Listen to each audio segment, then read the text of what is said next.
Discussion of the structure inside the anti-abdominal wall.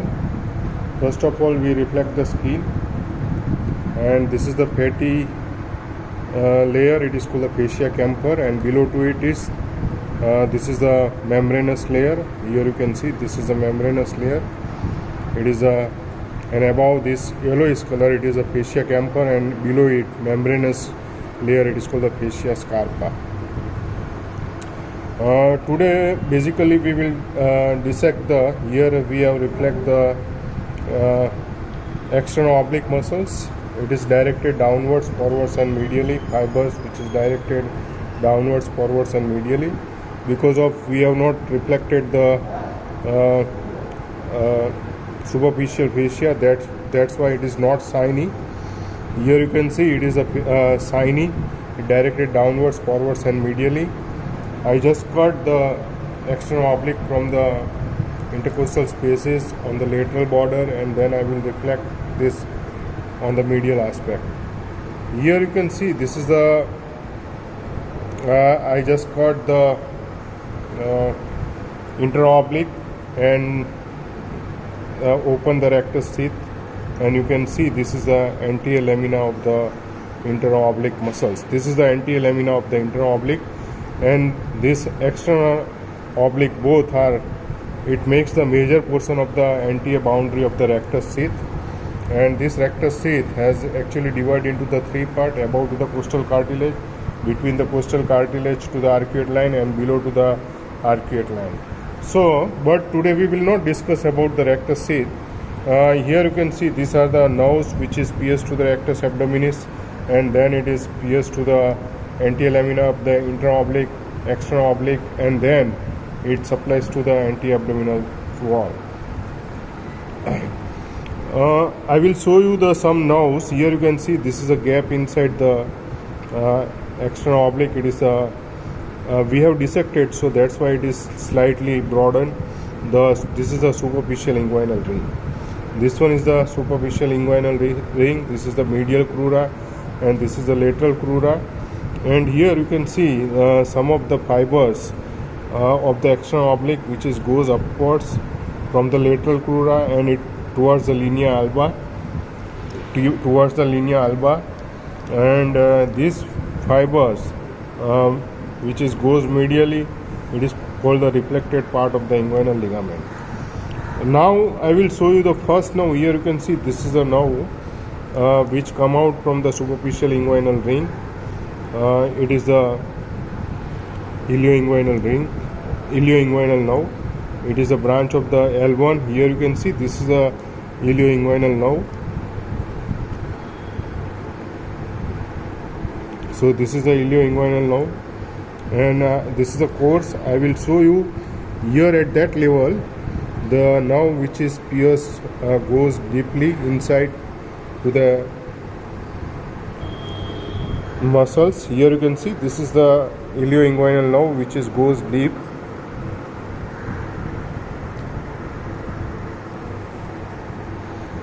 So this is the ilioinguinal nerve. Another nerve I will show you. This is the lower one. This is the branch of the genitofemoral. This genitofemoral, it has a genital branch of genitofemoral nerve. This is the genital branch of genitofemoral nerve. It is also part of the spermatic cord, and it supplies to the cremastic muscles and mons of the pubis by the genital branch of genitofemoral nerve. And the upper one, this is the iliohypogastric nerve.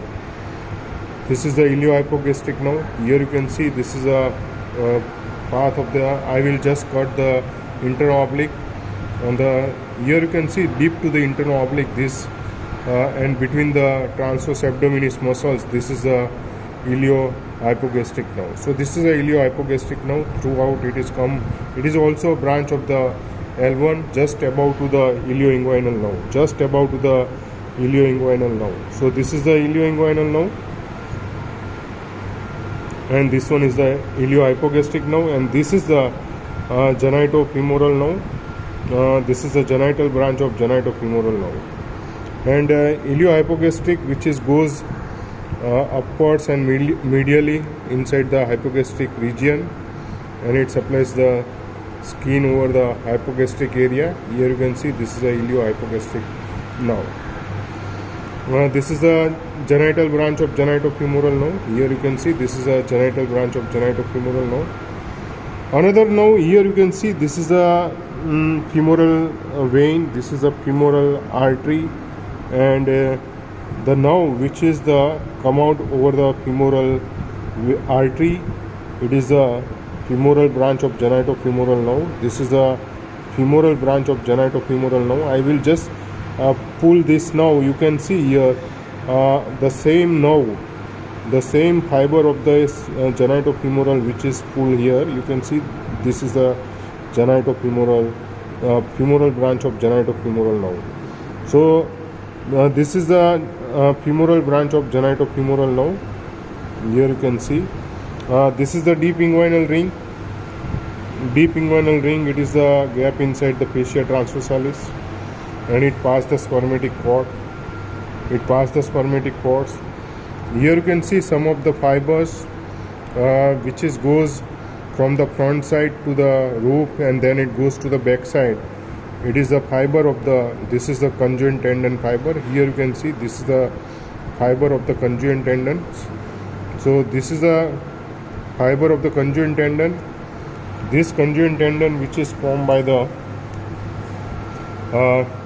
two muscles, internal oblique attach on the inguinal ligament lateral 2/3 and lateral 1/3. There is attachment of the transverse abdominis.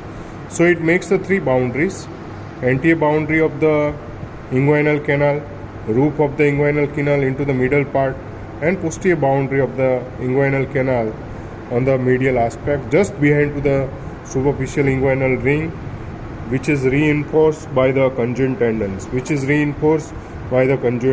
So this is the conjoint tendons which supports to the superficial inguinal ring behind to the superficial inguinal ring. It is supported by the conjoint tendon. Superficial inguinal ring, it is a gap inside the external oblique muscles, and the deep inguinal ring, it is a gap inside the fascia transversalis, and this passage, it is called the spermatic cord, which is passes from the inguinal canal. So the medial half of the inguinal ligaments, on the upper part of the inguinal ligaments, there is a groove part or musculoepineuritic passage. It is called the inguinal canal. It lies into the medial 4 centimeter of the inguinal ligaments. So here you can see this is the femoral branch of genitofemoral nerve. This is a femoral artery, this is a femoral vein, and this is a deep inguinal ring. And just medial to this deep inguinal ring, you can see here there is a one artery which is goes medially. Here you can see this is the artery which goes upward, and this artery, it is the inferior epigastric artery. This is the inferior epigastric artery. You have to remember, inferior epigastric artery which arises from the external iliac artery, just medial to the deep inguinal ring, and it goes upwards and forwards. It is the content of the rectus sheath. So this is the artery which is the inferior epigastric artery. It is a branch of external iliac. I will show you the some content of the spermatic cord. Here you can see this is the ilioinguinal nerve. These are the testicular veins. This is the testicular veins. Here you can see this is the structure, main structure. It is the spermatic cord. This is the spermatic cord. It is very thick as compared to the, this is the thick structure. And another structure, this is the testicular artery. This is the content of the spermatic cord. It is the vas deferens. This is the vas deferens. Here you can see. Sorry for previously I speak as a spermatic cord, but it is the content of the spermatic cord. It is the vas deferens. Here you can see. This is the vas deferens, and this muscle fiber inside, it is the cremasteric muscles, fiber of the cremasteric muscles. This is the artery, it is the testicular artery, and these are the testicular veins. Pumpiniform plexus, it is called the pumpiniform plexus. And we already discussed the this is the vas deferens.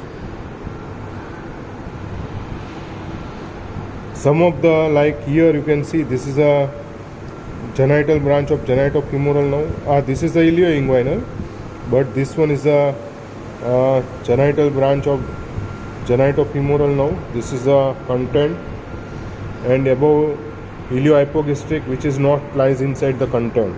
This is the iliohypogastric nerve. So also there is a sympathetic plexus, and there is a nerve to artery to vas deferens, which is also present inside the content of the spermatic cord.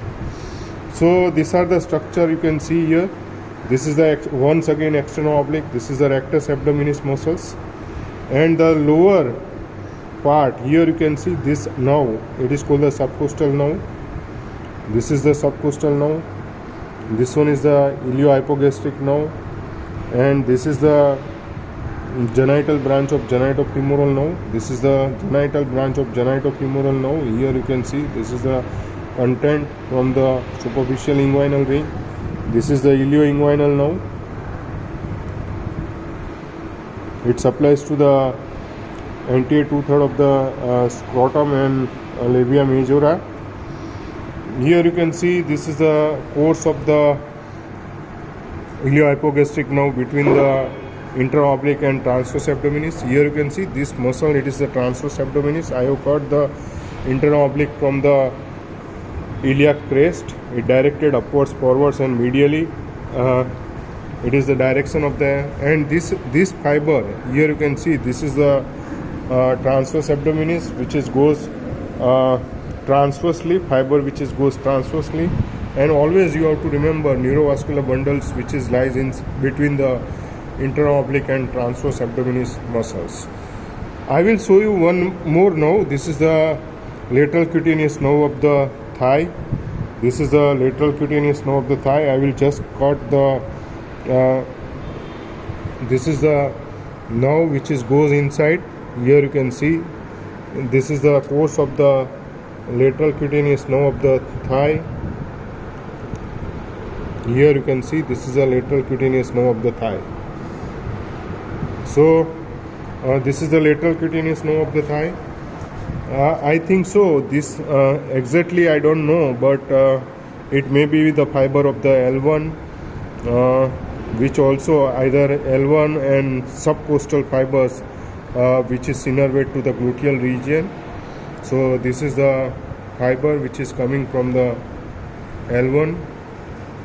So these are the structure you can see here inside the anti-abdominal wall. Mainly we will discuss about the which are the nerve you can see here inside the anti-abdominal wall. These are the another this is the subcostal, this is the 11th nerve, this is the 10th nerve, and this is the level of the umbilicus. So this is the level of the umbilicus T10 nerve which innervate this inferior epigastric, and from the above on that side I will show you the superior epigastric on the both side. Here you can see this is a inferior epigastric on the opposite side, and this is the superior epigastric artery.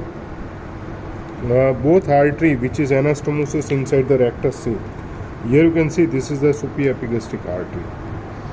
So superior and inferior epigastric artery which is anastomosis inside the rectus sheath.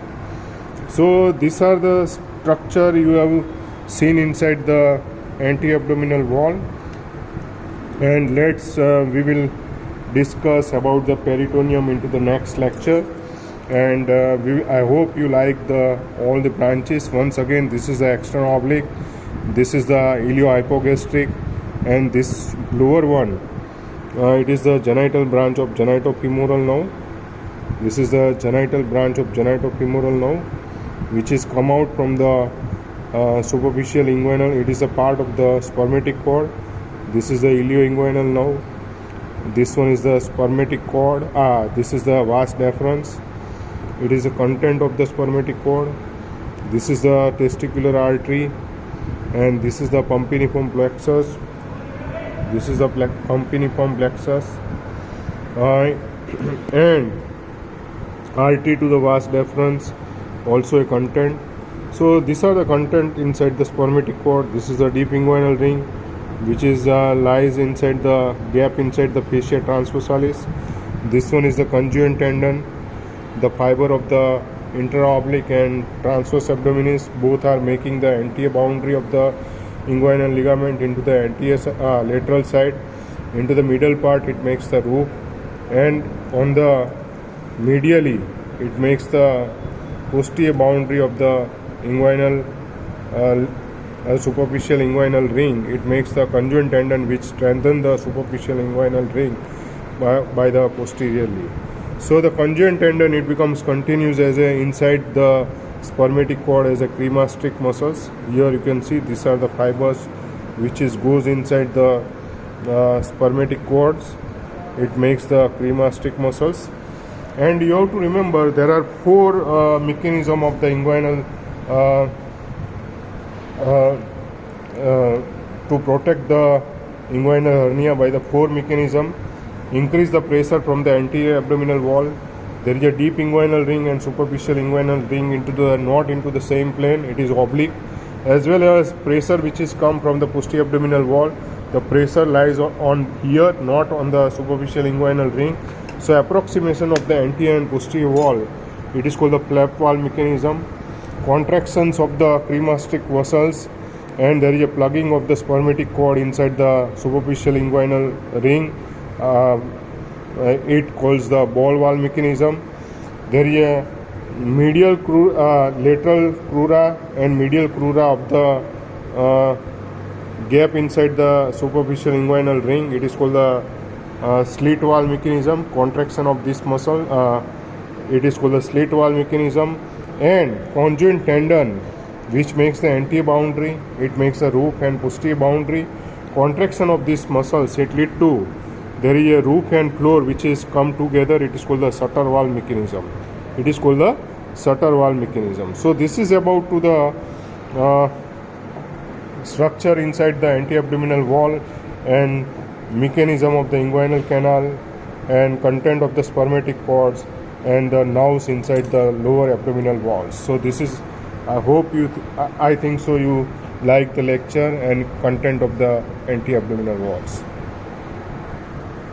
Some of the clinical aspect, whenever there is a lateral cutaneous nerve of the thigh, which is mainly during the pregnancy, which is it passes below to the inguinal ligament, compression, it lead to there is a meralgia paresthetica. There is a lateral wall of the front of the thigh. There is a nerve sensation, tingling and numbness which is occur. It is called the meralgia paresthetica. Other things you have to remember. Sometimes there is we already discussed the inguinal hernia. Inguinal hernia, when congenital, it passes from the deep inguinal ring to the inguinal canal and come out from the superficial inguinal ring. Then it is called the congenital indirect inguinal hernia. The direct inguinal hernia we already discussed by the Hasselbalch triangles. Medially it is bounded by the rectus abdominis. Laterally it is bounded by the inferior epigastric vessels, and lower it is bounded by the inguinal ligament. Whenever the content which is abdominal content come out from the Hasselbalch triangle, then it is called the direct inguinal hernia. So these are the about to the sometimes there is a varicosity of the testicular vein. It is called the pumpiniform plexus. It is called the varicocele. Varicocele, it is most commonly on the left side testis, because this vein on the left side, this is the left side, so it is most commonly occur on the left side because directly this pumpiniform plexus testicular vein which is open inside the left renal vein, it is right angle renal vein. This is a left renal vein and this is the testicular vein which is open right angle, so there is a more chances of the backflow, so more varicocele on the left testis than the right testis you have to remember, and there is a collections of the fluid inside the scrotum covering of the testis. It is called the hydrocele. We will discuss into the testicular lecture. So this some of the applied aspect of the anti-abdominal wall.